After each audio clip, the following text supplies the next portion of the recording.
Hi friends, ఎలక్కాయ పచ్చడి ఎలా తయారు చేసుకోవాలో చూపిస్తాను. ముందుగా మనం చిన్న చిన్న ముక్కలు కట్ చేసుకోవాలి. ఇలా నేనైతే మీడియం సైజ్గా కట్ చేసుకున్నాను. ఒక నిమ్మకాయ, ఒక ఎల్లిగడ్డ.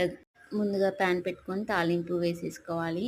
ఆవాలు, జీలకర్ర, కొద్దిగా పసుపు తగినట్టు వేసుకోవాలి. మనం దంచి పెట్టుకున్న ఎల్లిపాయ ముద్ద ఇందులో యాడ్ చేసేసుకోవాలి. మంచిగా వేగాక కొద్దిగా ఇంగువ యాడ్ చేసుకోవాలి.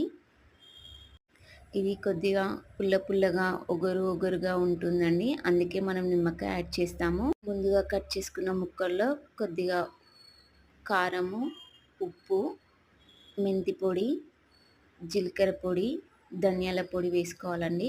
ముందుగా తాలింపు పెట్టుకుని ఇందులో మంచిగా యాడ్ చేసుకోవాలి. కొద్దిగా నిమ్మరసం కూడా యాడ్ చేసుకోవాలి. ఎలక్కాయ పచ్చడి రెడీ అండి. మా ఛానల్ కనుక మీకు నచ్చినట్టయితే సబ్స్క్రైబ్ చేయండి, లైక్ చేయండి.